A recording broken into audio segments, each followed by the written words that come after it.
In 1492, Columbus sailed the ocean blue. He had 3 ships and left from Spain. He sailed through sunshine, wind, and rain. He sailed by night. He sailed by day. He used the stars to find his way. A compass also helped him know how to find the way to go. 90 sailors were on board. Some men worked while others snored. Then the workers went to sleep, and others watched the ocean deep. Day after day they looked for land. They dreamed of trees and rocks and sand. October 12th, their dream came true. You never saw a happier crew. Indians, Indians, Columbus cried. His heart was filled with joyful pride. But India, the land was not. It was the Bahamas, and it was hot. The Arakawa natives were very nice. They gave the sailors food and spice. Columbus sailed on to find some gold to bring back home as he'd been told. He made the trip again and again, trading gold to bring to Spain. The first American? No, not quite. But Columbus was brave, and he was bright. You likely know this poem, at least the first few lines, and you learned it in school just to learn about the discovering of America. If you're older, you learned about Columbus discovering America. If you're younger and went to school after 1991 like I did, then you learned about the concept of the Columbian Exchange, which was a more sensitive way to discuss Columbus's arrival in America as opposed to claiming that he discovered it. The natives learned and benefited from the knowledge of the Europeans. They got things like mirrors. The Europeans got things like corn. That was the legacy that many of us were taught in school. And as we've gotten older, many of us have not challenged what exactly the Columbian Exchange meant, or what exactly happened when Columbus arrived in America. But every Columbus Day, we're challenged with the notion of what Columbus was, who he was, and what he meant for the natives, for the Europeans, and for what we do with what happened in modern day. So before this Columbus Day, I wanted to read a little bit more about Christopher Columbus and understand more about Columbus Day. That's what I will be presenting to you today, sort of what I've found. Christopher Columbus is a complicated person like many people throughout history. There are things about him that are admirable, but there are many more things about him that are despicable. It then raises the question of what do we teach, how do we teach it, should we celebrate Columbus Day? And what are the things that we ought to celebrate? So stay tuned as we learn a little bit more about Christopher Columbus. I'm your host, Chris Spangle, here on The Chris Spangle Show.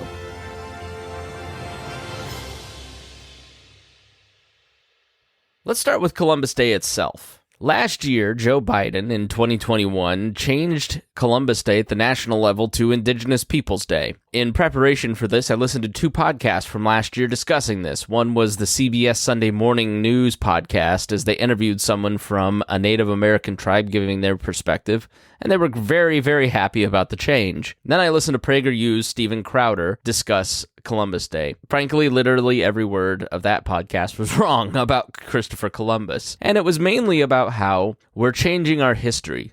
We're changing the fundamental value of America and teaching our children. At the time, he didn't have the phrase critical race theory, but that is exactly what he meant, is that we are trying to indoctrinate our children to hate America. I personally don't feel that way. I think we have to understand exactly what happened in history and learn to reconcile it. And here in America, we don't have a very good system for working out our history. If you look at Germany and the way that they've dealt with Nazi Germany and that time period and the horrors that happened, there's been a 70, 80-year-long reconciliation with what happened. And it has led to the preservation of things like Auschwitz and a conversation about the evils that happened in our past. America has long avoided those conversations, and through their history have tried to cover up much of that history in things like the In 1492 rhymes or the glossing over the Columbian Exchange for things like trading corn and gunpowder.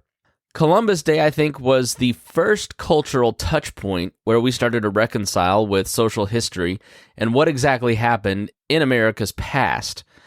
Columbus Day, I think, is representative of the struggle that we seem to be having in schools now with things like the 1619 Project and the 1776 Project and what exactly we're taught. In one of the documentaries I watched, which I highly recommend, which is Columbus in America, one teacher was talking about textbooks and Pearson textbooks sell something like $6 billion in textbooks, and they talk about Franklin Pierce. Well, Franklin Pierce is, how do I put it, imperialistic, militaristic, and took the Monroe Doctrine of America and Manifest Destiny, spreading Americanism, basically, throughout the entire United States and as well as the Western Hemisphere, to an extreme. When Franklin Pierce got to his hometown in New Hampshire after he was finished being president, he stepped off the train to absolutely nobody, because nobody liked Franklin Pierce, because of the way that he conducted himself. Why? His contemporaries had no love for Franklin Pierce because they knew exactly what he had done. But textbooks don't report that. Why? Because Pearson doesn't want to offend the school districts in New Hampshire and talk about the history of the expansion west and what happened to Native peoples, because New Hampshire school districts might not buy those textbooks. So part of our lack of understanding about Christopher Columbus to this day is the fact that we don't want to upset people.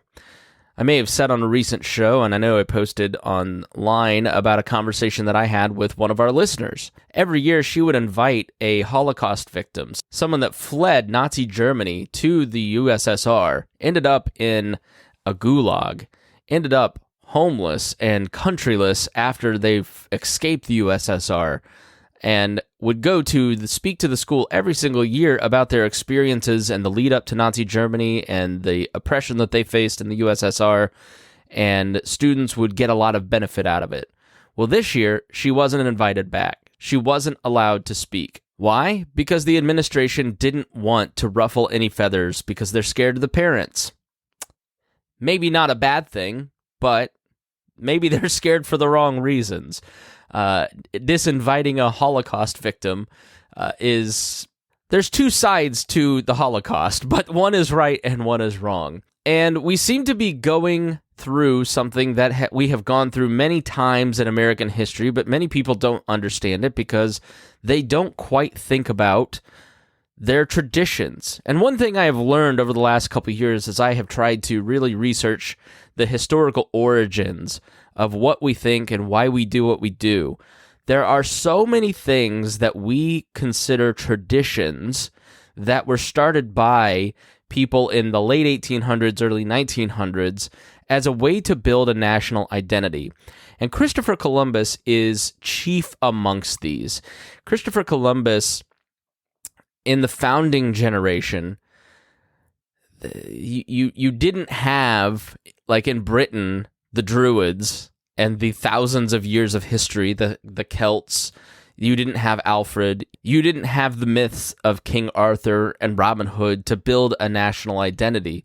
You didn't want to necessarily use the British myths. You had Puritans who didn't really want myths at all. And so the founding generation used Christopher Columbus as someone who was a founding member of their nation. They certainly didn't want to use Native Americans. It didn't resonate with white Puritans in the North. Let's just say the South didn't want to use anyone of brown skin to build a national narrative around. And so Christopher Columbus, an Italian, would be adopted as a founding father, as a white man that discovered America and helped forge the nation that they were then creating.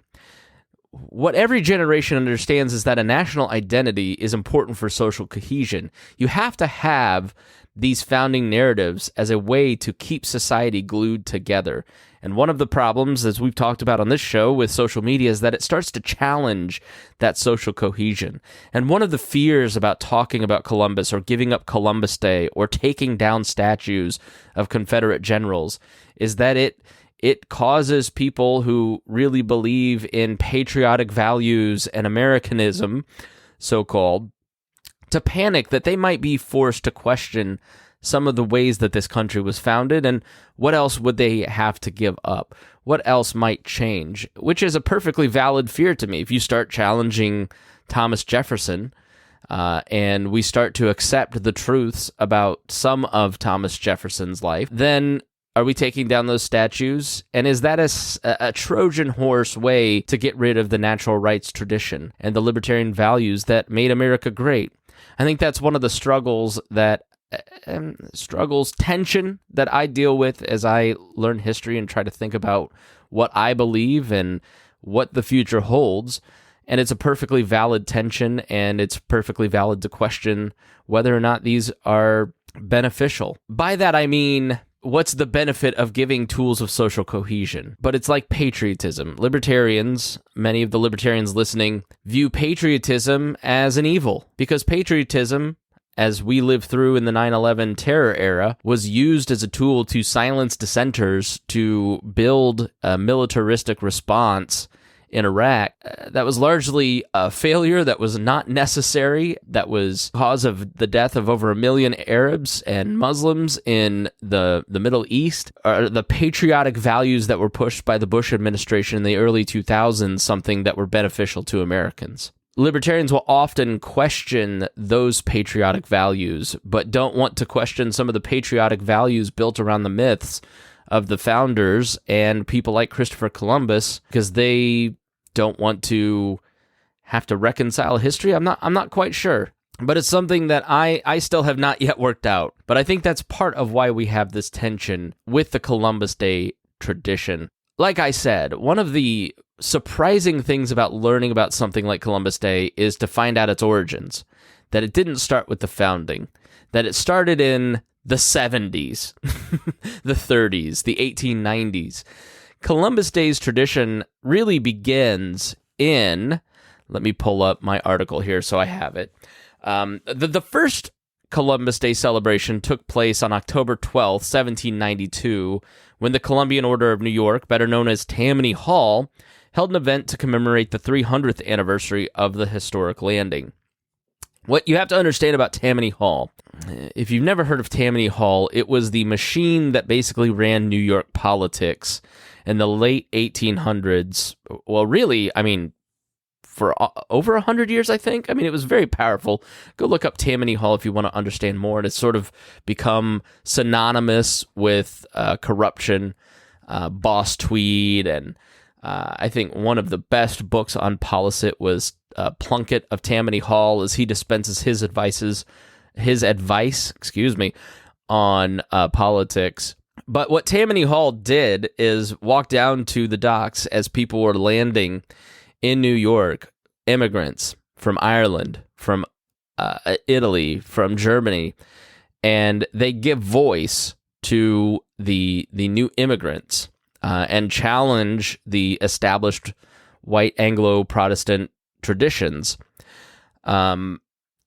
And so that's why they were known as the Columbian Order of New York. Columbus has long been a very important symbol for Italian Americans specifically, which plays to the heart of the argument over Columbus Day, even though I think Christopher Columbus was born in Portugal. We'll get to that later. There were a couple things that happened, and I want to read a little bit of an article by William J. Connell from the American Scholar, titled What Columbus Day Really Means, which I will put in the show notes. He sort of talks about why we have holidays. You know, we don't have holidays in the same way that maybe England has holidays, where they have feast days that were connected to first the Catholic Church and then the Anglican Church. Many other societies were built around a religion, or they were built around an ethnic identity. You know, in Lithuania, you're Lithuanian. America was the first country that was really built as that melting pot. Again, another one of those founding myths, which is actually true. It's a blend of many cultures. It's a pluralistic society, which is why the application of right-wing identity politics trying to make us Lithuania doesn't work here. The founding generation through today, we're really still always trying to forge that national identity, and national holidays were always an important part of that. Days like Labor Day, days like Columbus Day, these are days that were created by the American government to identify values that Americans care about. Discovery is an incredibly important part of American identity. We discovered America. We discovered the West. We went to the moon and discovered that. We discovered a new world on the internet. Discovery is an important part of what makes Americans Americans in their mind. And Columbus Day was partially built around that concept that we are an adventurous people, that we are a curious people, that we are a courageous people. And these are the values that we celebrate. So he kind of talks a little bit about what days should be holidays, why do we celebrate certain holidays. There's feast days like the Feast of the Assumption of the Blessed Virgin that Italians celebrate. Maybe you have an Italian fest, or St. Patrick's Day, not an official holiday, but an important day for Irish Americans and celebrating them. He writes, "Consider the range and variability of the meanings of our holidays. Certainly, they have not always been occasions for celebration. Memorial Day and Veterans Day involved mourning for the dead and wounded. Labor Day commemorated significant hardships in the decade when unions were struggling to organize. Having grown up in the 1960s, I remember how Abraham Lincoln's birthday, now lumped in with President's Day with some of its significance transferred to Martin Luther King Jr. Day, took on special meaning during the Civil Rights Movement and after the JFK assassination. When thinking about the Columbus Day holiday, it helps to remember the good intentions of the people who put together the first parade in New York. Columbus Day was first proclaimed as a national holiday by President Benjamin Harrison in 1892. 400 years after Columbus's first voyage. The idea, lost on present-day critics of the holiday, was this would be a national holiday that would be a special recognition for both Native Americans who were here before Columbus and the many immigrants, including Italians, who were just then coming to this country in astounding numbers. It was to be a national holiday that was not about the Founding Fathers or the Civil War, but about the rest of American history. Like the Columbian Exposition, dedicated in Chicago that year and opened in 1893, it was to be about our land and all of its people.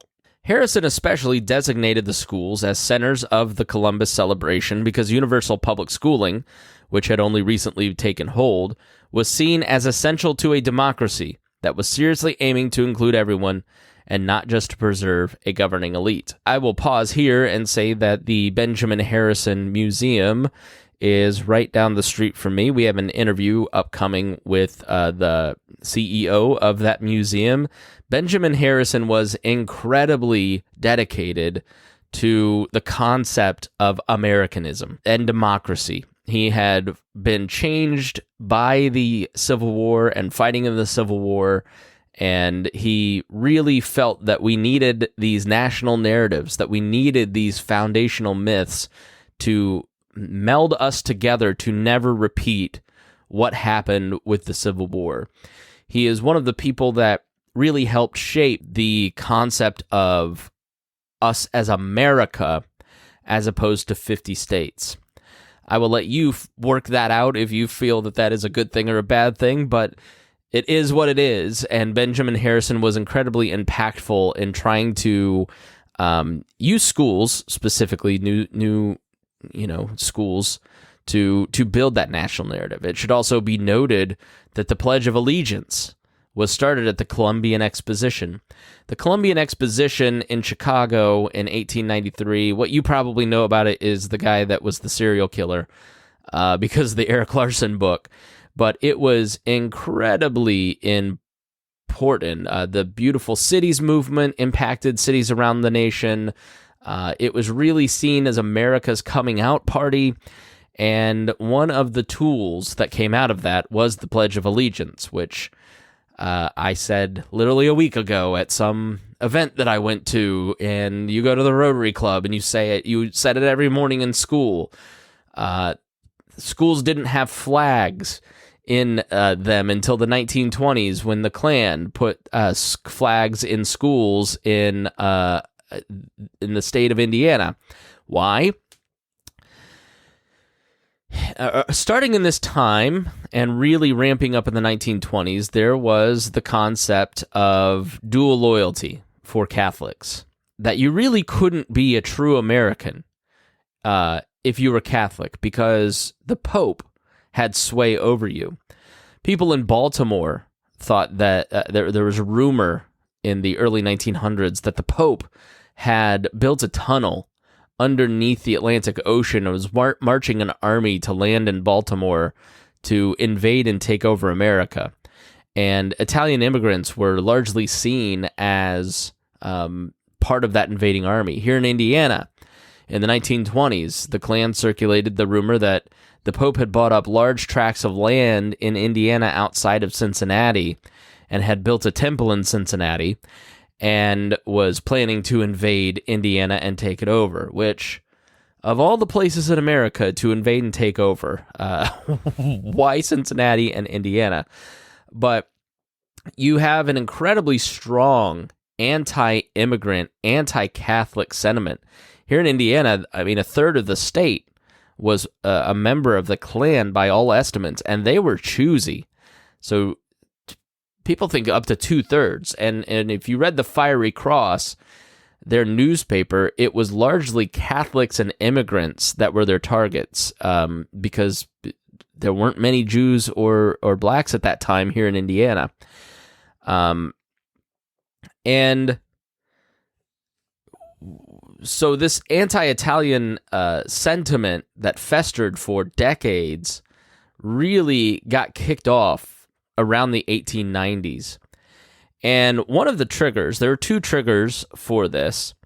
It was in the immediate background, he continues, in 1892, there was a lynching in New Orleans. There, on March 14th, 1891, only 10 weeks after the Wounded Knee Massacre, which I jumped forward in time, and we'll talk about that in a minute, 11 Italians were lynched in prison by a mob led by prominent Louisiana politicians. A trial for the murder of the New Orleans police chief had ended up in mistrials for 3 of the Italians and the acquittal of others who were brought to trial. Unhappy, so basically this police chief in Louisiana was killed, and they blamed 13 Italian murderers and lynched 11 of them. It was the largest lynching in American history. Unhappy with the verdict and spurred on by fear of the mafia, a word that had only recently entered American usage, civic leaders organized an assault on the prison to put the Italians to death. This episode was also troubling to the U.S. government. These were legally innocent men who had been killed by a mob, but Italians were not very popular, and even Theodore Roosevelt was quoted as saying that he thought the New Orleans Italians, quote, got what they deserved. A grand jury was summoned, but no one was charged with the crime. President Harrison, who would proclaim the Columbus holiday the following year, was genuinely saddened by the case, and over objections of some members of Congress, he paid reparations to the Italian government for the deaths of its citizens. I will put in the show notes a New York Times article called Vicious Bigotry, Reluctant Acceptance, An American Story. And it goes more in depth on this. I'll let you read it. It's a fantastic article that talks about basically how Italians became white. Because at this time, they were not seen as white. And this is the Times doing basically a mea culpa by quoting itself from that time period. I mean, calling Sicilians rattlesnakes.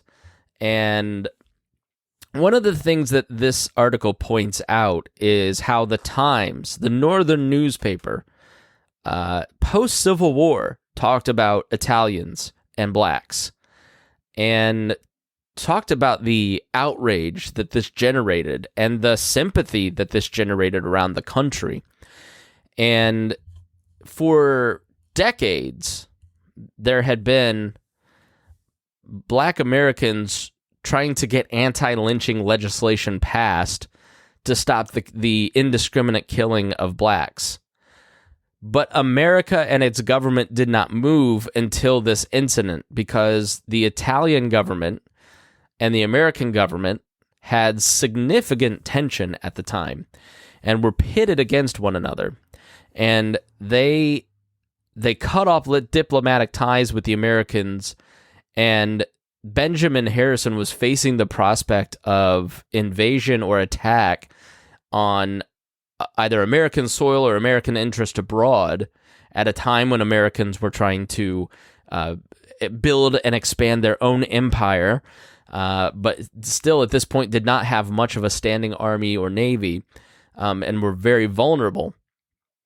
And So Congress actually passed an anti-lynching law due to the Italian government pressing on them, which became another outrage within the black community in America in the 1890s. I will say that Benjamin Harrison, for his part, was progressive on race and is, sort of, as we'll get to with Columbus, he's a man of his time. There's people like Benjamin Harrison that stand out and sort of have a conscience, or Bartolome de la Casa, who is a contemporary and on the island with Columbus going, this is wrong. But wasn't moved by black lynching, is still the point. It was only when the Italian government pressed them. But the article really talks about Italian oppression and what Italians went through and how they were talked about and how they were seen and what this incident meant for Italian Americans. And so it was an incredibly powerful moment in American history, as was Wounded Knee, which we'll jump back to the American Scholar article and go back a few years in 1890. This author writes, "You won't find it in public literature surrounding the first Columbus Day in 1892, but in the background lay two recent tragedies, one involving Native Americans and the other involving Italian Americans. The first tragedy was the massacre by U.S. troops of between 146 and 200 Lakota Sioux, including men, women, and children at Wounded Knee, South Dakota, on December 29th, 1890. Shooting began after a misunderstanding involving an elderly deaf Sioux warrior who hadn't heard and therefore did not understand that he was supposed to hand over his rifle to the U.S. cavalry. The massacre at Wounded Knee marked the definitive end of Indian resistance in the Great Plains. The episode was immediately seen by the government as potentially troubling. Although there was much popular sentiment against the Sioux, an inquiry was held, the soldiers were absolved, and some were awarded medals that Native Americans to this day are seeking to have rescinded." And so Benjamin Harrison puts out this proclamation as a part of a way to quiet the Italian American community and to quiet the Italian government and to build the concept to instill patriotism and citizenship and the importance of loyalty to the nation and the celebration of social progress. Italian communities around the country would then kind of seize on the idea of Columbus Day and unofficially celebrate it. And the first observance of Columbus Day as a holiday was in Colorado through the lobbying of a first-generation American in Denver named Angelo Noce. And the first statewide holiday was proclaimed by Colorado Governor Jesse McDonald in 1905, and it became a statutory holiday in 1907. So it would kind of slowly roll across the country until the 30s. And there was a guy who was named Generoso Pope.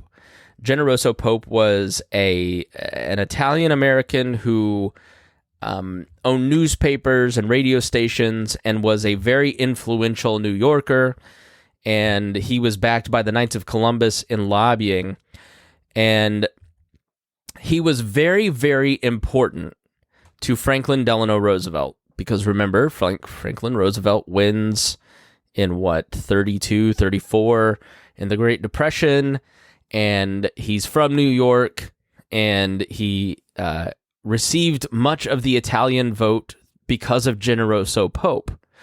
And so when he becomes president in 1934, Congress passed a statute stating, "The president is requested to issue each year a proclamation, 1, designating October 12th as Columbus Day, 2, calling on the United States government officials to display the flag of the United States on all government buildings on Columbus Day, and 3, inviting the people of the United States to observe Columbus Day in schools, churches, and other suitable places with appropriate ceremonies that express public sentiment befitting the anniversary of the discovery of America." Franklin Roosevelt responded by making such a proclamation. the proclamation didn't lead to the modern federal holiday. Then Franklin Roosevelt interred Italians during World War II. In 1941, they were interred as enemy aliens. We've all heard, I think, Japanese Americans. George Takei has been somebody that has put that at the forefront.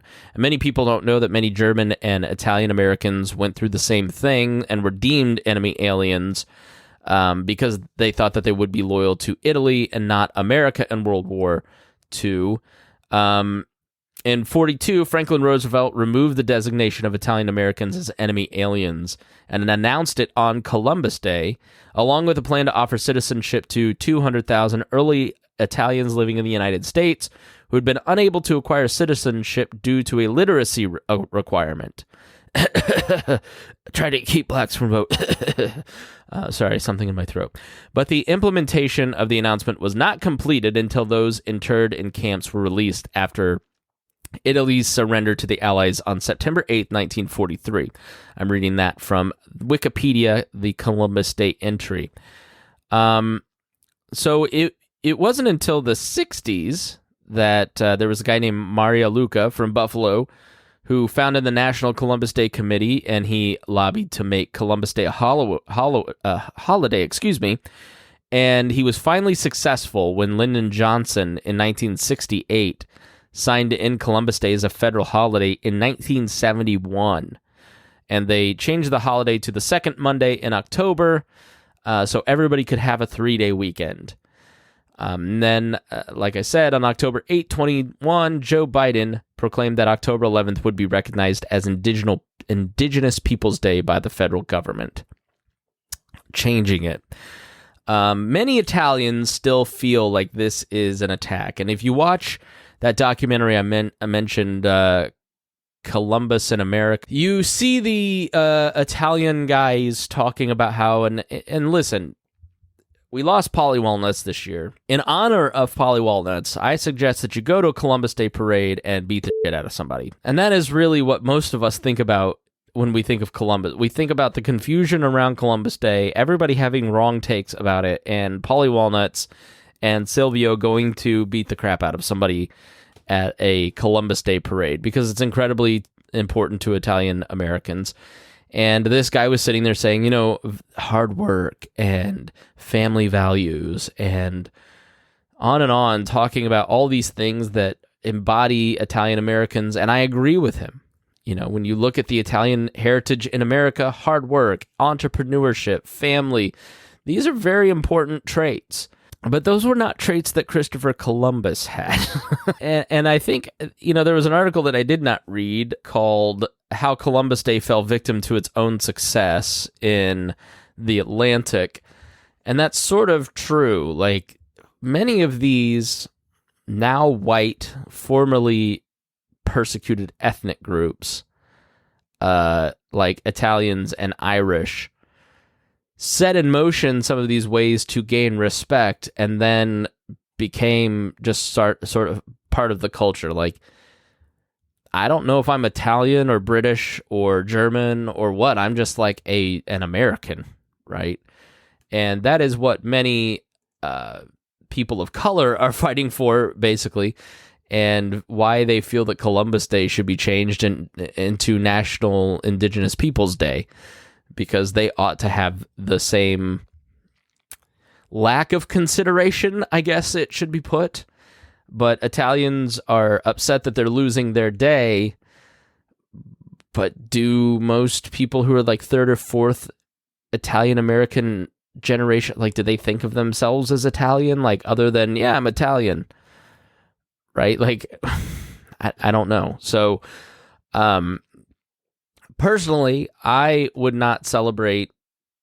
I mean, I think it's time to talk about Christopher Columbus and who he was.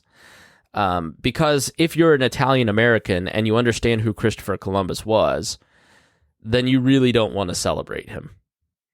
Christopher Columbus, I base much of what I know about him on a book I read by Lawrence Bergen.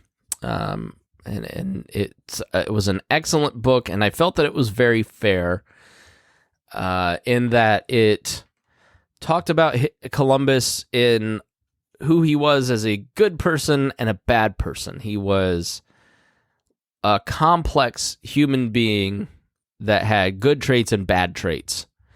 And I think you're not being intellectually honest if you don't acknowledge that. I think people want to look at, like, I definitely think the bad outweighs the good once you get to know him as a person, but Bergen's book, I felt, was very fair in explaining him as a character and then his actions on the 4 voyages that he took. So I'm not going to go way into his history. I would highly recommend that book if you want to know more about Columbus. It was excellent. I'll put it in the show notes, and goes very in-depth into what happened. But I'm going to give you a few biographical points on Christopher Columbus. I watched a documentary, again, in the show notes, that I'll put that there, about his birthplace. So he was born between August 25th and October 31st in 1451, and the majority of scholars believe he was born to a wool weaver in Genoa, Italy. At the time, it was not Italy, it was the Republic of Genoa. And Genoa was an incredibly seafaring group of people, and he started out as a self-educated person. He went to sea and started sailing at the age of 14, and traveled widely as far as the British Isles and as far south as Ghana. And he was largely self-educated. He read widely in geography, astronomy, history, and he was developing this plan to seek a western sea passage to the East Indies, hoping to profit from a lucrative spice trade. Several things motivated Columbus. First, he was, in his writings, incredibly pious and incredibly devoted to the Catholic Church. He was also incredibly obsessed with gold and wealth, title, status, nobility, and he was also motivated by his own vanity. He was doggedly committed to his mission and did not care how that mission took place. So let me jump back and continue talking about his origins. There is this documentary that I watched that I just mentioned, that he was born in Portugal to a Portuguese prince and a Jewish mother. And that view that he is Portuguese is held by his descendants, and the descendants of Vasco da Gama. And Simon Wiesenthal, the famous Nazi hunter, wrote a book about how he was Jewish. And there are several little tangential things that it kind of, his real name was something like Sanabel de la Cruz or something. I'm getting Zorka. It started with a Z. But in the documentary, they show like how he signed his name and how that like lined up with the 3 letters of his original name, and all the places that he named when he landed in the West Indies were all the names of like where he was from. They believe it was Cuba and Portugal, and all the names were like Portuguese and Spanish towns. And didn't speak Italian very well, but he spoke Portuguese and Spanish very well. And he got an audience with the Spanish king and queen, because of his association with the Templars and a letter from the King of Portugal. They believe he was like a spy for the King of Portugal. So when he comes back from his first trip, his first voyage, he lands in Lisbon, Portugal, and meets with the king for 3 days before going to meet the king and queen of Spain, Ferdinand and Isabella, the people that paid for the trip. And then they took action, and basically he said, yes, Brazil exists, and you need to fight for this line, and that's why Brazilians speak Portuguese, is because the Portuguese were able to take that land because of a diktat by the Pope. So, like, they have a whole theory that seemed fairly well reasoned, although they would leave things out. Like they say, like the first island he named was Cuba, which is where he was from in Portugal, but that's not true. It was San Sebastian, right? San Sebastian? I may be getting that wrong. Again, I'm giving you the overview. I'm not giving you the complete historical accurate record. You're going to have to read the book or read his Wikipedia page for... I'm going to be as accurate as my memory in this monologue will allow me. But there were a couple things, if you understand stuff about Columbus, that were kind of like, all right, you omitted this to make your case a little bit better. But it was very interesting. So he could have been from Portugal. He could have been Jewish. His granddaughters are buried like in an old synagogue. You know, he was very close to the Jewish community. But then, like, he also supported the removal of Jews in Castile by the Spanish crown. Again, just like all these, he's just always contradicting himself. There's always, like, he's just a miserable human being. He dies a pariah for a reason. But, you know, he read widely and was very ambitious, very... I want to say courageous, but like Lewis and Clark are courageous, right? Like they go, you know what? I'm going to go walk around in the woods and we may never come home. But like Columbus was taking a voyage that the Portuguese and the Spanish knew could not be completed. He was kind of nuts. And in every instance in this book kind of shows that he was just a little off kilter, like almost megalomania. Like he was very manic, depressive in the way that he would pursue things. So he had this idea to sail west to China. Now, why? Because in 1453, the Silk Road collapsed as Constantinople fell to the Ottoman Empire. So let's talk a little bit about the Silk Road and why everyone was trying to get a faster route to China. Most of this is from Wikipedia, right? So the conquest of Constantinople was the capture of the capital of the Byzantine Empire by the Ottomans, and the city fell in 1453, and that collapsed. That city's collapse ended the Middle Ages and dawned in the modern era. And it also closed the Silk Road, which had spanned over 4,000 miles and had lasted from the 2nd century BCE until the mid-15th century, so over 1,500 years. Now, in the 1st century of the Common Era, you know, 8100, Chinese silk was widely sought after in Rome, Egypt, Greece, and other lucrative commodities from the East included things like tea, dyes, perfumes, porcelain. Among Western exports were horses, camels, honey, wine, and gold to China. Aside from generating substantial wealth for the emerging mercantile class, the proliferation of goods such as paper and gunpowder greatly altered the trajectory of various realms, if not world history.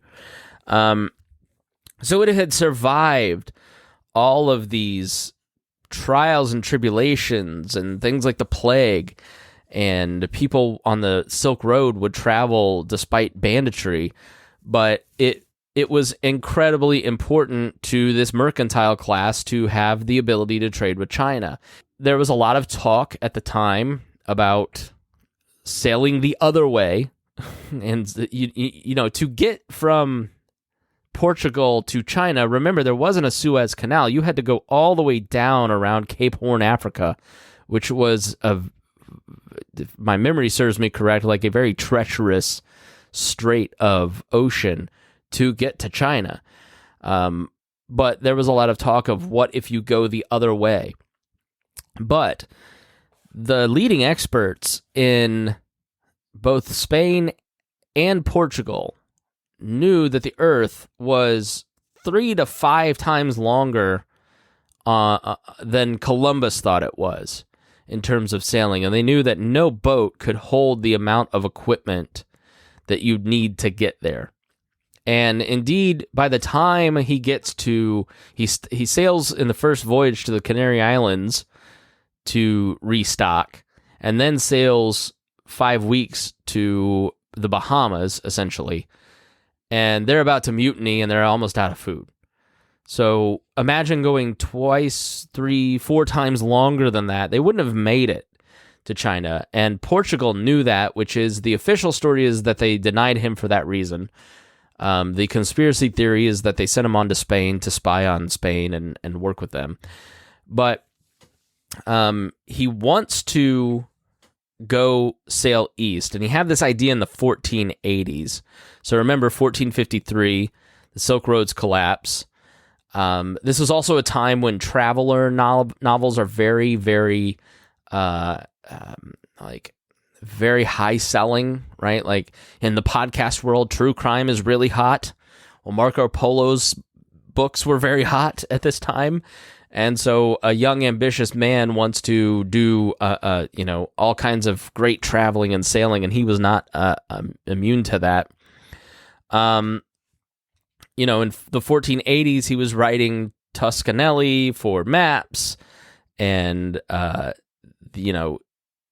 many people were implying that there was a route to Asia instead of going around Africa. So he estimated a distance of 2,400 nautical miles. The actual distance is 10,000 nautical miles. And no ship, like I said, could have carried the food and the fresh water for that long of a voyage.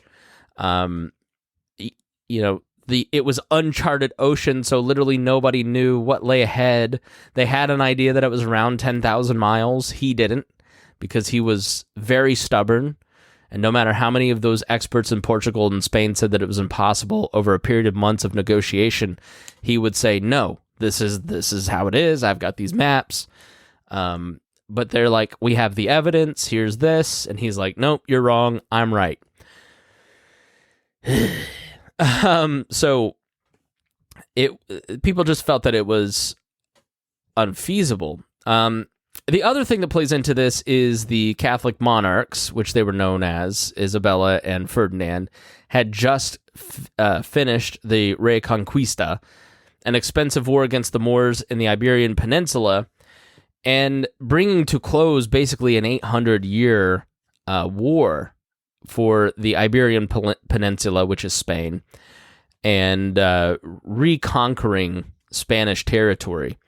So they were doing all kinds of terrible things like confiscating and expelling Jewish families and Muslim families to steal their wealth. They needed wealth because they were broke.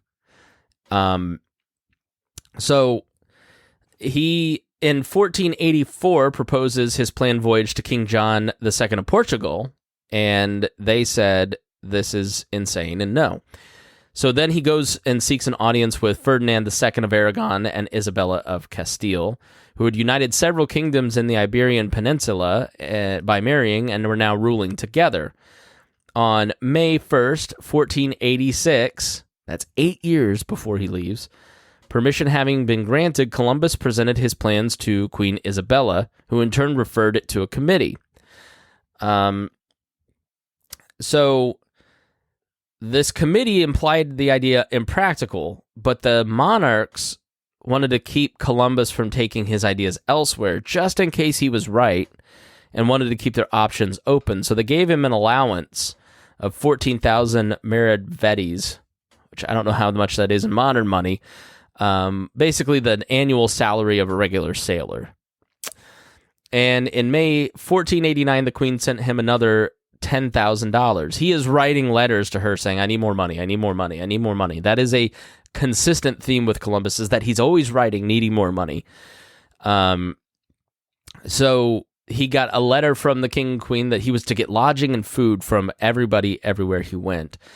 His brother Bartolome was going to the court of Henry VII, and he was captured by pirates on the way there and didn't get there until 1491. So in 1492, they finally promise that if he succeeds, he would be given the rank of Admiral of the Ocean Sea and appointed Viceroy and Governor of all lands he might claim for Spain. He had the right to nominate 3 persons from whom the sovereigns would choose for any office in the new lands, and he would be entitled to 10% of all the revenues from the new lands in perpetuity. He would also have the option of buying 1/8 interest in any commercial venture in the new lands and receive 1/8 of the profits. So why is this important? It means that he stands to benefit. So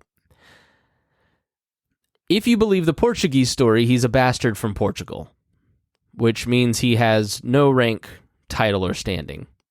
Or he's just a lowly guy from Genoa, the son of a wool merchant, who has no rank, wealth, nothing. He's begging, borrowing everything that he has to try and get this done. He's trying to find a patron. And finding and claiming China, which in his mind is full of riches, full of spices, full of gold, means that he will be the admiral of the ocean and the viceroy and governor of any land that he discovers and claims for Spain. And he gets 10% of all the revenues in perpetuity. Not just for him, for every generation that comes after. So his children of his children of his children will be getting 10% of the new spice trade. How enticing is that, right? So when he gets to the islands, he immediately starts asking, where's the gold? Because the other incentive here is that he knows he has to, because he has no standing, has to financially benefit the king and queen of Spain. And a lot of this comes into play, especially in the 2nd, 3rd, and 4th voyage. So, eventually he loses all of that. So everybody who says he was a man of his time. In the book, Bergen writes, "For the record, the sovereigns insisted that the admiral shall, after the safe arrival of his fleet there, force and compel all those who sail therein to treat the Indians very well and lovingly and abstain from doing them any injury. Not only that, but Columbus shall graciously present them with things from the merchandise of their highnesses, which he is carrying for barter, and honor them much. In fact, if members of the fleet mistreated the Indians in any manner whatsoever, Columbus was ordered to punish them severely. The order, unequivocal in writing, proved anything but in action." And so, over the course of his 4 voyages, as word starts getting back to Ferdinand and Isabella, how he is treating not just the Spanish, but the natives, he is eventually stripped of all of those titles. He is eventually arrested and put in jail for maltreatment of everyone. He dies a pariah in his own time. And yet we still think of this guy as, now we're told to believe that he's, marching off the beach with his chest puffed, and he is blessing people with corn. It doesn't match the way that he was saw in his own time. Why is he important in the age of discovery? Leif Erikson.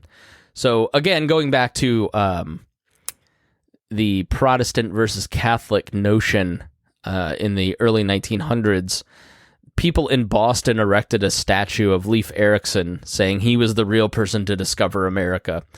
So in the Protestant era of the founding, you get all of these names named after Columbus by Protestants, and then that stops like 100, 200, like 100, 150 years later, and then Catholics name their cities and organizations after Columbus.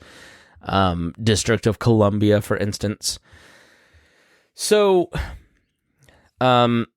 he believes that he reached Asia. And to his dying day, no matter what anybody told him, no matter how much evidence was presented to him, he believed he reached Asia.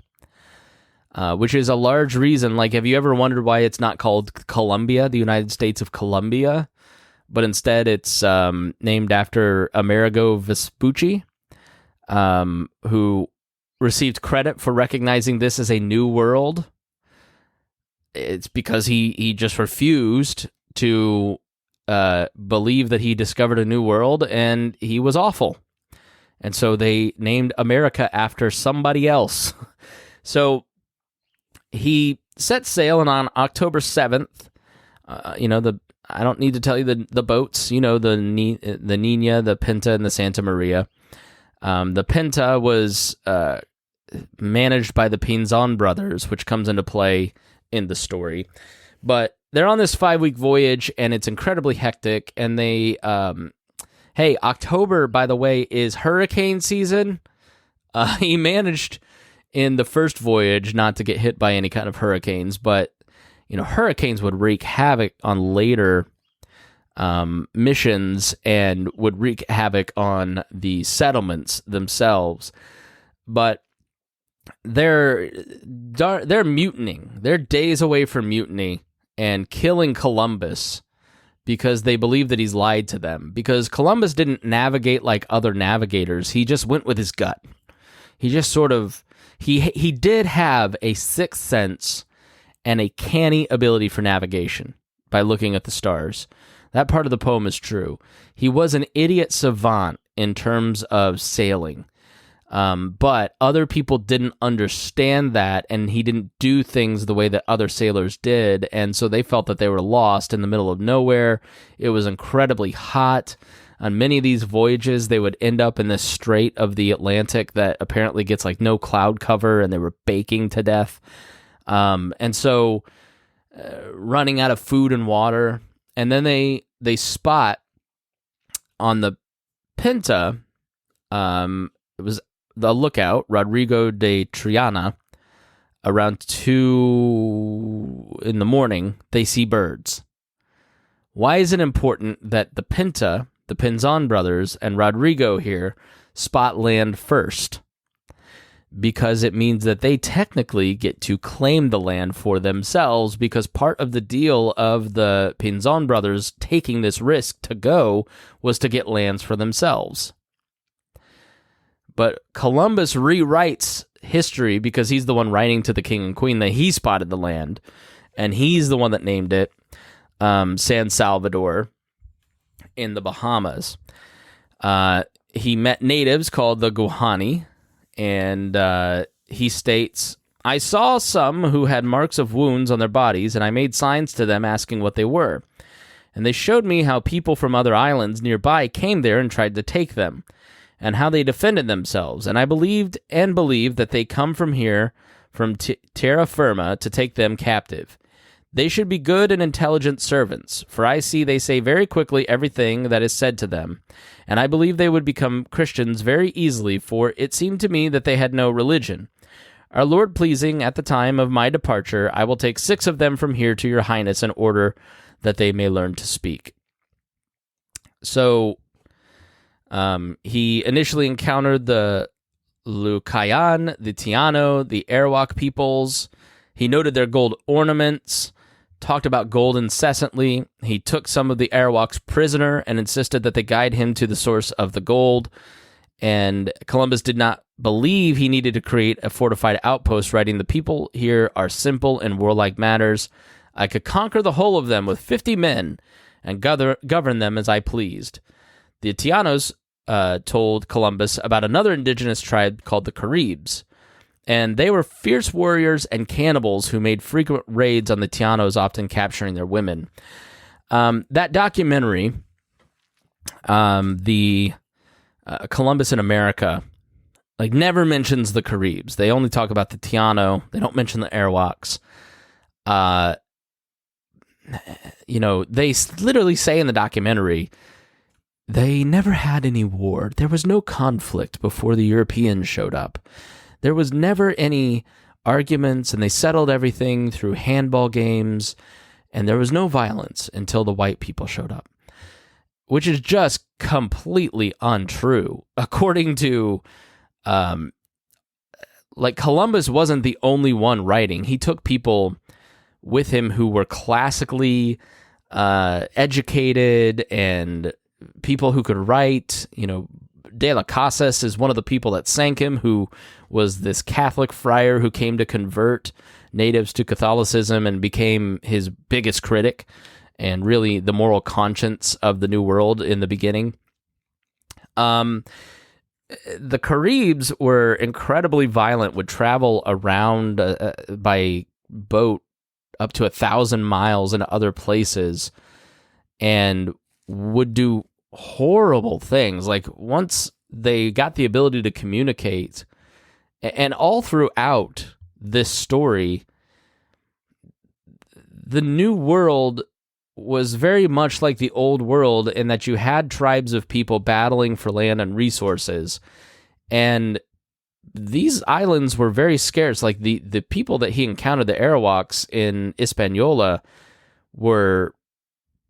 they were starving, they were eating grubs, they were emaciated, they were attacked by the Caribs, and the Caribs would come and raid a village and take their resources and like eat their children. I mean, it's wild stuff that is in the book. That never seems to be mentioned on in Let's Cancel Columbus Day side. The amount of violence that existed was no different than the Spanish, who had just finished an 800-year war. So the Tianos were absolutely peaceful people, and the writings of everybody from these voyages, the Arawaks and the Tianos were happy, were peaceful people who were put upon by other warring tribes who did actually settle, but they're telling in this documentary one side of the story, right? But the idea of him just kind of Columbus rolling up on a ship and rolling out and walking on with his chest puffed, like the Spanish were just as scared and as terrified when they landed on this first voyage as the Tianos and Arawaks were when they saw Columbus, because they didn't know what they were, they didn't know if they were going to be hostile or, I mean, it's two completely strange, odd worlds. And so they would communicate and they would trade goods. Columbus would hand the natives a lot of things like beads. Later, mirrors would become incredibly important. And little trinkets like hawk's bells, for instance, a little bell that you put on a hawk, which becomes very important later. But he immediately lands and starts sizing up the natives and trying to evaluate their fitness in terms of what value they bring in the slave trade back, and brings several hundred people back in one voyage, for instance, to be slaves to be sold in Seville, because remember, he gets a cut, but the majority of them die on the way. Arrives in Lisbon, Libson's the podcast host. The word of his voyage just explodes. Again, starts conflict between Portugal and Spain, because Portugal finds out that there's actually something called Brazil, that there is that island, and the Pope has to mediate with the Treaty of Tordesillas of 1494 that basically gives them everything east of like a certain parallel. I think it was the 37th parallel, and then everything west was Spain and Spanish.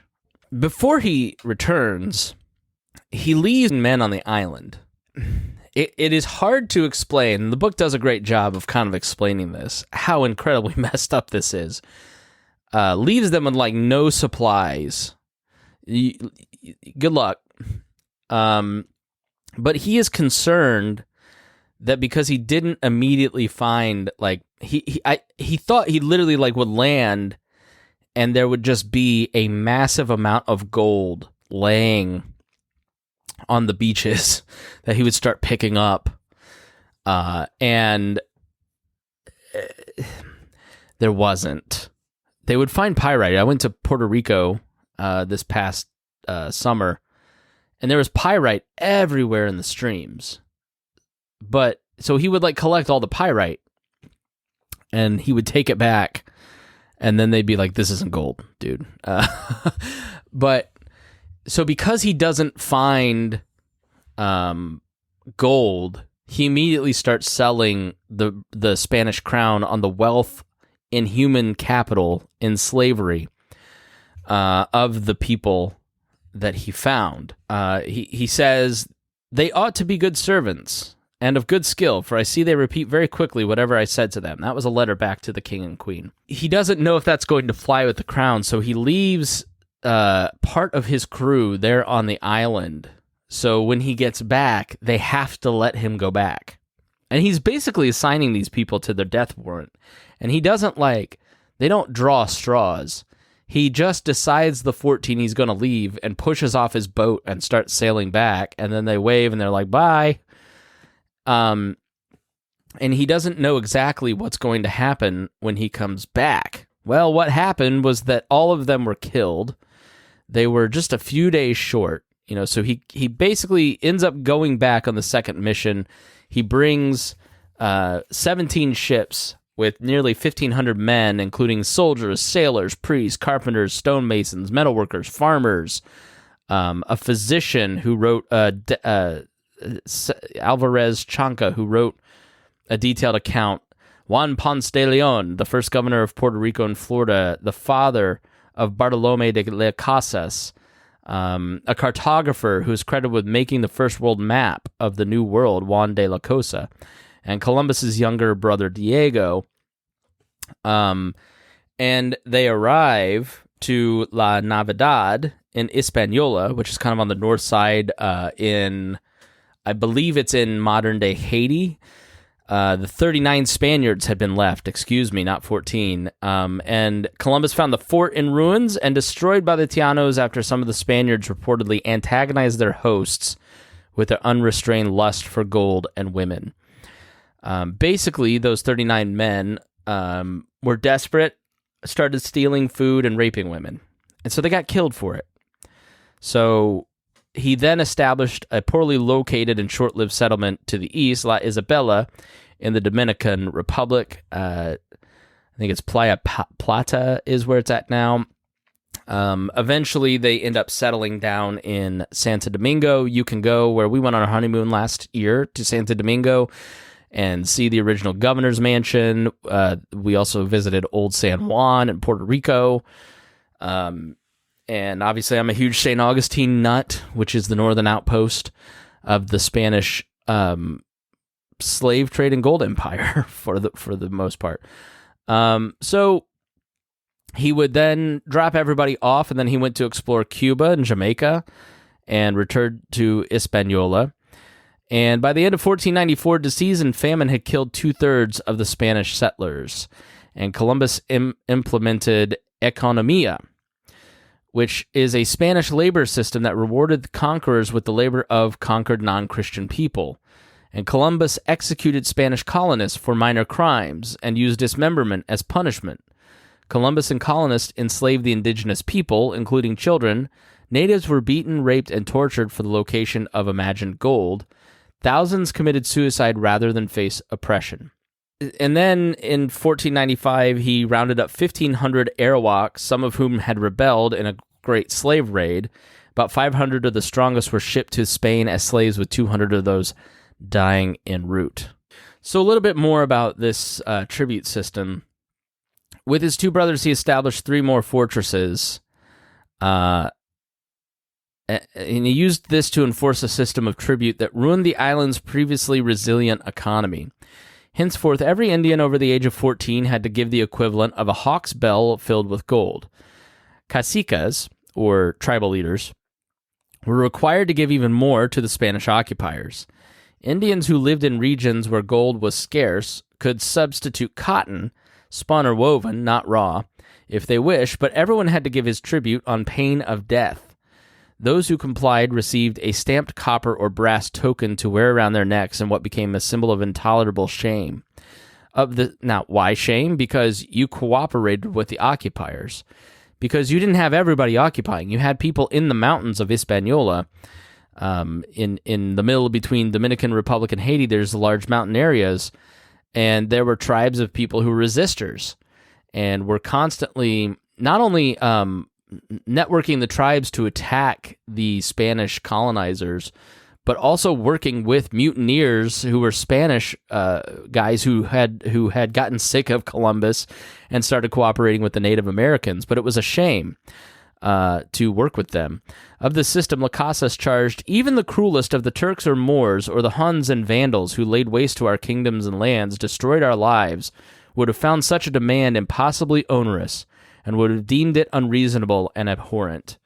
And so Bergen continues, in time the Indians depleted the island's limited supply of gold, and what seemed like a modest amount became increasingly difficult to acquire, even with unremitting effort picking through sand and shrubs. The system was in some ways worse than slavery, and it obliterated any chance that the Indians would assist or cooperate with the Spanish in any other endeavor besides the pointless tributes of gold. By imposing this system, Columbus ensured a modest supply of gold would be his, at the cost of everything he needed or could have wished. For example, Guaranex, one of the caicicas, the influential caicica, argued that the land used to provide a minimal amount of gold could grow enough wheat to feed all of Spain, not just once but 10 times. But Columbus refused to consider the idea, deciding instead to have the tribute and perpetuate the offense.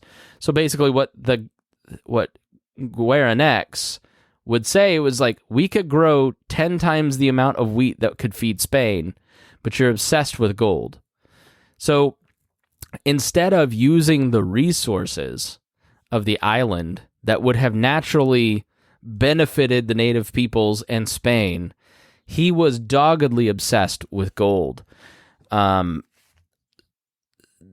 Las Casas was this, person who was there, who was this friar who was there to convert people, who became basically their spokesperson for history. Recounting this policy, Las Casas howled with indignation. Some complied, he noted, and for others it was impossible, and so falling into the most wretched way of living, some took refuge in the mountains, while others, since the violence and provocation and injuries on the part of the Christians never ceased, killed some Christians for special damages and tortures they suffered. The Christians responded by murdering and torturing their antagonists, not respecting the human and divine justice and natural law under whose authority they did. There is no denying the force of Las Casas' outrage, but Indians were not the innocents of his imagination. They had been slaveholders long before the Europeans arrived. So, essentially, even the moral conscience of this story is saying there were people who were Native Americans like the Caribes who were enslaving others as well, and we were just compounding the misery and enslaving many of the enslavers too. So he writes on, demoralized by the Spanish tribute, Bergen writes on, unnerved by their own prophecies, many Indians took steps to escape in the only way left to them. Columbus became aware of the dimensions of the tragedy decimating the Indians when it was pointed out to him that the natives had been vexed by a famine so widespread that more than 50,000 men had died, and every day they fell, everywhere like sickened flocks, in the words of Peter Martyr. The reality was even more terrible than famine. Peter Martyr was a classically trained member of the Voyages, and was European, obviously, named Peter. The reality was even more terrible than famine. It was self-inflicted. The Indians destroyed their stores of bread so that neither they nor the invaders would be able to eat it. They plunged off cliffs, they poisoned themselves with roots, and they starved themselves to death. Oppressed by the impossible requirements to deliver tributes of gold, the Indians were no longer able to tend their fields or care for their sick, children, and elderly.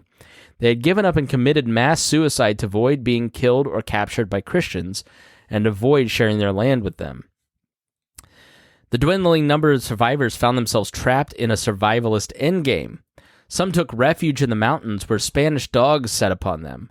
Those who avoided the dogs succumbed to starvation and illness. Although the estimates of the population are inexact, the trend is plain. Of the approximately 300,000 Indians in Hispaniola at the time of Columbus's first voyage in 1492, 100,000 or so died between 1494 and 1496, half of them during the mass suicide. Las Casas estimated that the Indian population in 1496 was only one-third of what it had been in 1494. Quote, in sarcastic tones, "What a splendid harvest and how quickly they reaped it." 12 years later, in 1508, a census counted around 60,000 Indians, or 1/5 of the original population. And by 1548, Fernandez de Oviedo found only 500 Indians. 1548, 100 years later, 500 people left. The survivor of the hundreds of thousands who populated the islands when Columbus arrived, who had seen the fulfillment of the long-standing prophecy. Those are staggering numbers. Part of the challenge, I think, of the Columbian exchange, the meeting of East and West, is that it was inevitable.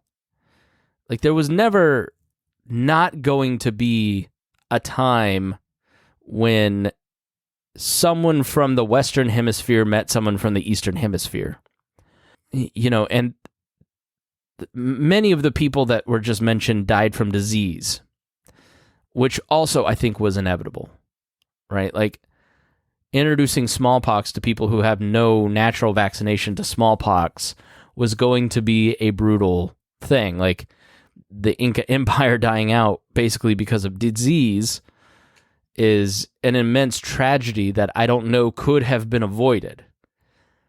What could have been avoided was 50,000 people committing suicide because they'd rather die than be slaves to such brutal people. What could have been avoided was cutting off people's hands because they didn't bring you a hawk's bell of gold on an island that didn't have any gold. What could have been avoided was a man who could have laid down his pride and said, well, maybe I got this wrong, and there's no gold here, and I'm not actually in Asia. But Christopher Columbus was just a massively sick in the head person who did a lot of terrible things. A few other things, and Vox actually extracted the worst stuff from the book, which I'm kind of doing too, but like, there's not a lot of great stuff here when you examine the character of Christopher Columbus. And they kind of go through some of the highlights of what a bad dude he was from the book. Like Columbus kidnapping a Carib woman and gave her to a crew member to rape on page 143.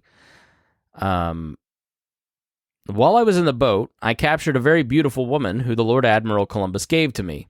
When I had taken her to my cabin, she was naked, as was their custom. I was filled with desire to take my pleasure with her and attempted to satisfy my desire. She was unwilling and so treated me with her nails that I wished I had never begun. I then took a piece of rope and whipped her soundly, and she let forth such incredible screams that you would not have believed your ears. Eventually, we came to such terms, I assure you, that you would have thought that she had been brought up in a school for whores. And Bergen Riley ends that with, the rape of the New World had begun. After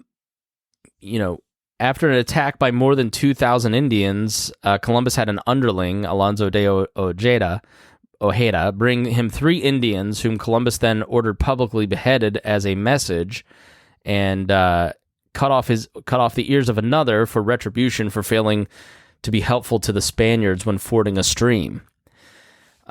He ordered 1,500 men and women seized, letting 400 go and condemning 500 to be sent to Spain and another 600 to be enslaved by Spanish men remaining on the island.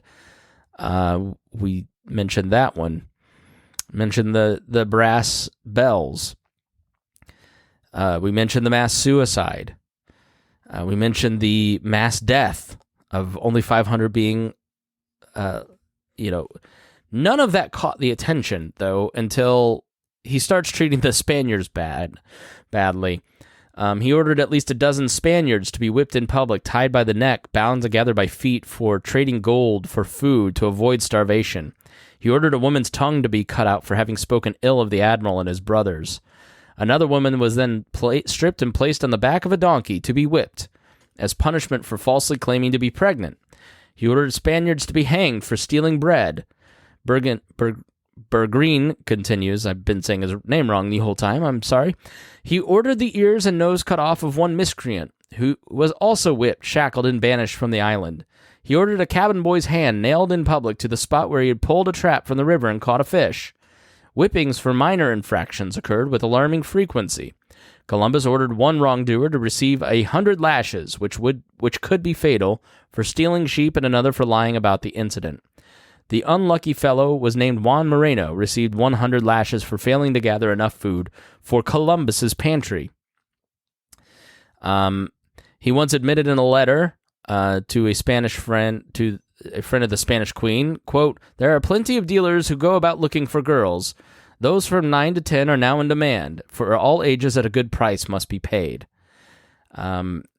Indian slaves were beheaded when their Spanish captors couldn't be bothered to untie them. So on the third voyage, he returns in 1498, and there's been a rebellion, and he is trying them for disobedience. One rebel leader is hanged. In 1499, Columbus sends 2 ships to Spain, asking the court of Spain to appoint a royal commission to help him govern, and then shows up Bobadilla, and Bobadilla is the one who just starts, like, basically confiscating all of his stuff, gets into fights with all 3 Columbus brothers, seized his property, declares himself governor, took depositions from all the enemies. Basically, the thing that he did that Bobadilla got him tried for was punishing a man found guilty of stealing corn by having his ears and nose cut off and then selling him into slavery. Eventually, in October 1500, they were out exploring. They show up, present themselves to Bobadilla, and were put in chains and sent back to Spain, where they languished in jail for 6 weeks before King Ferdinand ordered their release. Not long after, King and Queen summoned the Columbus brothers to the Alhambra Palace in Granada. They expressed indignation at Bobadilla's actions, who was then recalled in order to make restitutions of the property he had confiscated from Columbus. The royal couple heard the brothers' pleas, restored their freedom and wealth, and after much persuasion, agreed to fund Columbus's 4th voyage. However, Nicholas de Ovando was to replace Bobadilla as the new governor of the West Indies. So, yeah. Like, this guy perpetrates all of this evil. Bobadilla shows up. It's kind of a roughneck, but then he is given a tongue lashing, and they still continue to support Columbus. So in 1502, Columbus left Cadiz with his flagship Santa Maria and 3 other vessels, and they were crewed by 140 men, including his brother Bartolomeo, as second in command, and his son Fernando.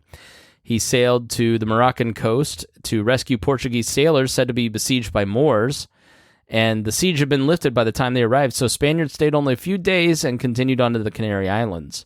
So they sailed basically into a hurricane, and they're hoping to find shelter on Hispaniola, and they arrive in Santa Domingo, but Bobadilla refused to listen to his warning that a hurricane was approaching. So instead, while Columbus's ship sheltered at the mouth of Rio de Juana, the first Spanish treasure fleet sailed into the hurricane. Columbus's ship survived only with minor damage, while 20 of the 30 ships in the governor's fleet were lost, along with 500 lives, including Bobadilla.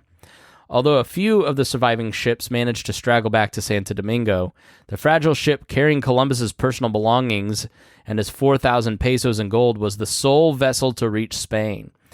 The gold was his 10th of the profits of Hispaniola, equal to 240,000 maravedis. Remember, I think it was it 17,000 was the annual salary for a sailor? So after a brief stop at Jamaica, Columbus sailed to Central America, arriving at the coast of Honduras on July 30. Here, Bartolomeo found native merchants in a large canoe, and he landed on the continental mainland at Punta Kansas, now Puerto Castilla, Honduras. And he spent 2 months exploring Honduras and many parts of Central America. Then he went on to find Las Tortugas, which is still named after him, and his ships were damaged in a storm off the coast of Cuba, and they were stuck on a beach for like 6 months with 230 men stranded on Jamaica, The story in the book is great. But basically what happened is from Jamaica to Hispaniola, they paddle a canoe with the help of 6 natives, and they make it. The governor of Santa Domingo, Ovando, hated Columbus and like kept like doing everything he could not to rescue these guys. So he is stuck on this island in Jamaica forever because the natives don't want to help him because they're all terrible to the natives, of course. Like, they've stopped feeding him. They don't really have the manpower to just push them around. He concocts this whole... He knows that there's a lunar eclipse coming on this certain date, and he convinces the people of the island that he's a god that is predicting that he will blot out the sun. And it pays off. It happens, and they are scared senseless by Columbus and give him everything that he wants. And it's how him and his men end up surviving. But eventually they were rescued. Now, by this time, all the traveling has just really taken a toll on his health. He had influenza, bleeding from the eyes, fever, temporary blindness, gout. Some believe some form of degenerative arthritis. You know, he was very sick, so he goes back to Spain and eventually passes away. You know, he dies convinced that he found Asia somewhat of a pariah, because by now people have heard from Las Casas and others who are like, no, this guy is not a good dude at all, and he killed a lot of Spanish, and he killed a lot of people. And so a little bit more about this. Bergreen writes, the drastic devaluation of Columbus seems a recent phenomenon, but it originated at the time of his voyages. The Spanish judicial investigator Francisco de Bobadilla sent him home in chains. King Ferdinand disdained him. Bishop Fonseca's intense dislike for Columbus was widely known. Amerigo Vespucci fostered the impression that he, rather than Columbus, had discovered a new world, and gave his name to the continent. His former lieutenant, Alonso de Ojeda, laid claim to territories first visited by Columbus. Nicolas de Ovando, who succeeded Columbus as governor of Hispaniola, endangered his life and mocked him. The Porras brothers, Francisco Roldan, and others who sailed with Columbus staged mutinies with little or no retribution. And then, of course, there was Las Casas, Bartolomé de Las Casas, who gave him the most lasting damage. Las Casas championed the nearly extinct victims of this outrage. Quote, the simplest people in the world, he wrote of the Taino Indians, long-suffering, unassertive, and submissive, without malice or guile, utterly faithful and obedient. In short, the kind of subjects the Spanish crown would want to have. Yet instead of cultivating these gentle and intelligent people, quote, we know for sure our fellow countrymen have, through their cruelty and wickedness, depopulated and laid waste an area which boasted more than 10 kingdoms, each of them larger than the Iberian Peninsula. They slaughtered their children, quote, on occasion, running through a mother and her baby with a single thrust of their swords. All this Las Casas witnessed. He estimated that the despotic, quote, the despotic and diabolical behavior of the Christians has, over the last 40 years, led to an unjust and totally unwarranted death of more than 12 million souls, women and children among them. Indeed, he believed 15 million to be a more accurate tally of death caused by Christians resorting to torture, wholesale slaughter, and the harshest, most iniquitous and brutal slavery that man has ever devised for his fellow man. Las Casas figures have long been debated, but even conservative estimates are stark. Of 250,000 Indians under Spanish rule, only 40,000 survived after 15 years. After a few decades, only a few hundred survived. So the legacy of Columbus in his own time was terrible, because he was terrible. And the only reason that we revere him now is because he was a useful figure in the founding era. He was a useful figure by Italian Americans trying to find their own dignity and their own story in America.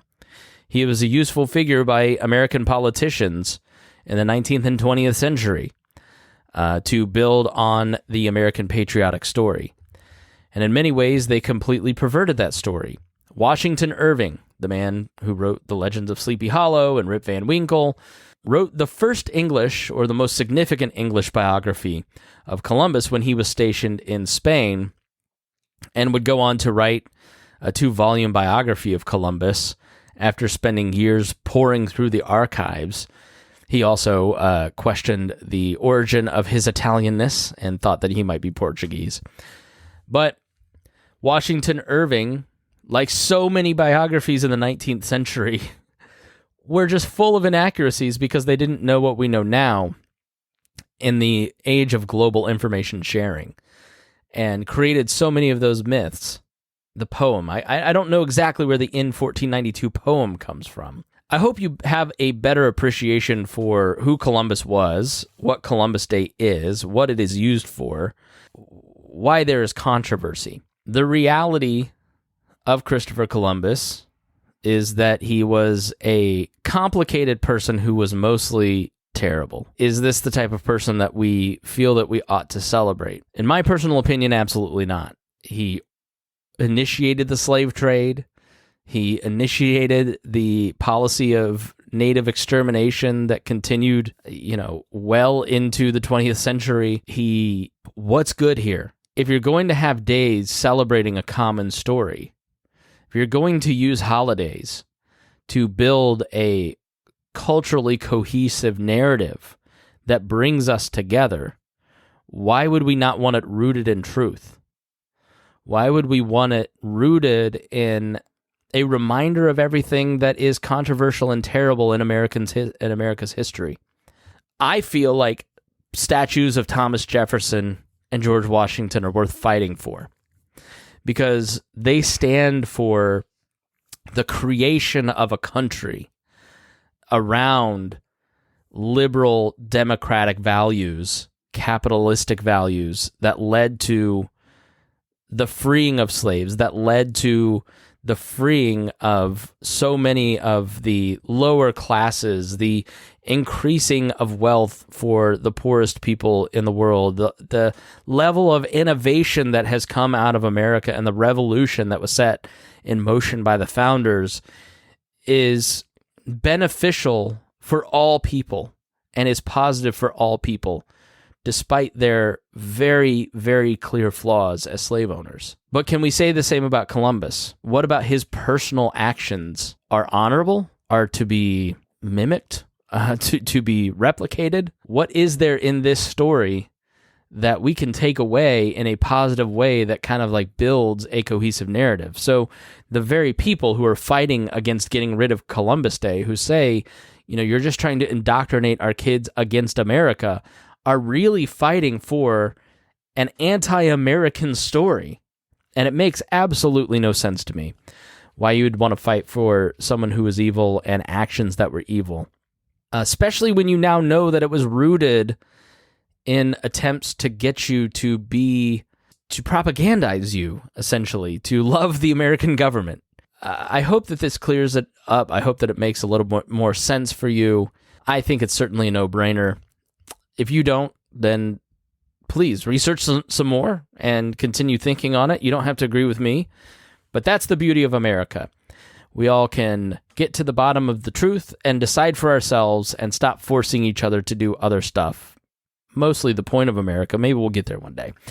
Thank you so much for listening. If you got something out of this, please share it with your friends. I really do appreciate you taking the time to listen through to all of this, and thank you to everyone for being a part of it. We will talk to you soon. This podcast was produced and edited by Chris Spangle and Leaders and Legends, LLC. If you're interested in starting a podcast or taking yours to the next level, please contact us at leadersandlegends.net.